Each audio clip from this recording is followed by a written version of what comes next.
আমাদের ভালো লাগাতে সকলকে অনেক অনেক অনেক স্বাগত জানিয়ে আমার আজকের গল্প আরম্ভ করছি। আজকের গল্প টান। গল্পটি তাহলে শুরু করি।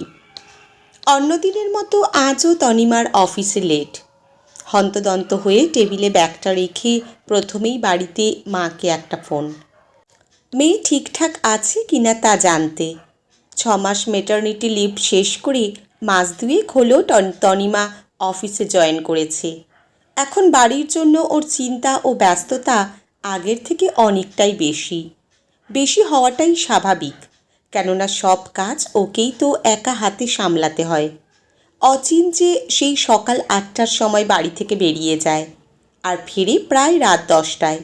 প্রথমে হাসপাতাল, ছুটির পর প্রাইভেট প্র্যাকটিস। রোজকার মতো চাটা খেয়েই কাজে লেগে পড়ল তনিমা। সরকারি অফিসের পদস্থ আধিকারিক, দায়িত্বটাও একটু বেশি, ফলে সবসময়ই কাজের মধ্যে ওকে মাথা গুঁজে থাকতে হয়। সেদিনও যথারীতি নিজের কাজই করছিল তনিমা। হঠাৎ বাড়ি থেকে একটা ফোন এলো। কি হলো আবার মা? আর বলিস না, বড় বিপদে পড়ে গেছি। হ্যাঁ, কি হয়েছে? আরে তিন্নি তো ঘুমিয়েছিল, আমি একটু ঘরের বাইরে গিয়েছিলাম। হঠাৎ করেই দমকা হাওয়াতে দরজাটা বন্ধ হয়ে লকড হয়ে গেল, আর সাথে সাথে পুঁচকেটাও কান্না জুড়ে দিল। কি যে করি এখন? সে কি, তুমি এক্ষুনি উপরে গিয়ে বাড়িওয়ালাকে বলো যদি কোনো লোকের ব্যবস্থা করতে পারে। আমি এখনই যাচ্ছি। এই বলেই ব্যাগটা নিয়ে স্কুটি করে বেরিয়ে পড়ল। যেতে যতক্ষণ, আধ ঘন্টার মধ্যেই পৌঁছে দেখল যে দরজা ভাঙার লোকও চলে এসেছে। সব কিছু ঠিকমতো হয়ে গেলে সামনে দাঁড়ানো বাড়িওয়ালাকে কৃতজ্ঞতা জানালো। তারপর ঘরে ঢুকে প্রথমেই তিন্নিকে কোলে নিয়ে গলা জড়িয়ে বেশ কিছুক্ষণ ধরে আদর টাদর করল। বেরোনোর আগে তিন্নিকে জল টল খাইয়ে দিয়ে আবার ঘুম পাড়িয়ে দিল, আর মাকে একটু সাবধানে থাকার কথাও বলে আসলো। অফিসে ফিরে এসে যথারীতি আবার সেই কাজে ডুবে যাওয়া। লাঞ্চের প্রায় ঘণ্টাখানেক বাদে আবারও মায়ের ফোন। এবারে তো তনিমা রীতিমতো ভয়ই পেয়ে গেল।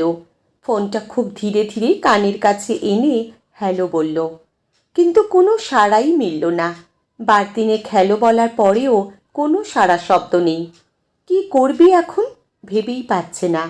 নিজেও একাধিকবার ফোন করার চেষ্টা করলো, কিন্তু কানেকশন হচ্ছে না। টেনশনে তনিমা এখন একেবারে অস্থির হয়ে পড়ল। সাথে সাথে এক ঢোক জল খেয়ে নিয়ে বাইরে করিডরে গিয়ে পায়চারি করতে লাগলো, আর হাড়ে হাড়ে অনুভব করতে লাগলো মা হওয়ার জ্বালা।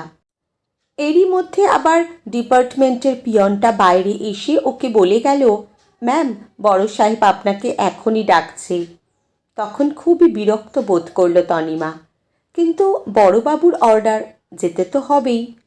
হ্যাঁ স্যার, বলুন। আপনার কাছে যে পেন্ডিং কেসটা রয়েছে ওইটা ইমিডিয়েটলি ছেড়ে দিন। ওপর মহল থেকে চেয়ে পাঠিয়েছি। ঠিক আছে স্যার, এখনই আমি ছেড়ে দিচ্ছি। ওই মুহূর্তে তনিমার কাছে অবস্থাটা দাঁড়ালো ঠিক গোদের ওপর বিষ ফোড়ার মতো। একেই ব্যক্তিগত সমস্যা নিয়ে ঘোর দুশ্চিন্তায়, তার ওপর আবার এই অবেলায় এসে জুটল অফিসের কাজের চাপ। কী যে করবে ভেবেই পাচ্ছে না। না, অফিসের কাজটা কিছুক্ষণ বাদেই করা যাবে। আগে তো দেখি মা আবার কী জন্য ফোন করলো। এই বলে ইষ্ট দেবতার নাম স্মরণ করে মাকে আবার ফোনে চেষ্টা করলো। কি হয়েছে মা? কিছুক্ষণ আগে তুমি কি ফোন করছিলে? কি সমস্যা হলো আবার? এক নিঃশ্বাসে কথাগুলো বলে গেল তনিমা। না না, আমার কোনো সমস্যাই হয়নি। আগে তুই একটু শান্ত হ, আমি বলছি। তাহলে তুমি ফোন করছিলে কেন? তার উপর আমার ডাকে কোনো রেসপন্স দিচ্ছিলে না।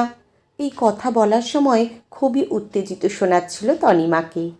আসলে আমি তোকে জানাতে যাচ্ছিলাম যে তিন্নি ঘুম থেকে উঠে এখন বেশ খোশ মেজাজেই আছে।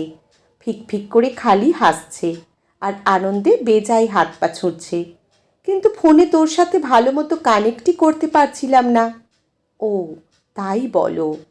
এই বলে একটা স্বস্তির শ্বাস ফেলল তনিমা। আজকের গল্প এখানেই সমাপ্ত। কলমে গৌতম নারায়ণ দেব, পাঠে জয়তী। ধন্যবাদ।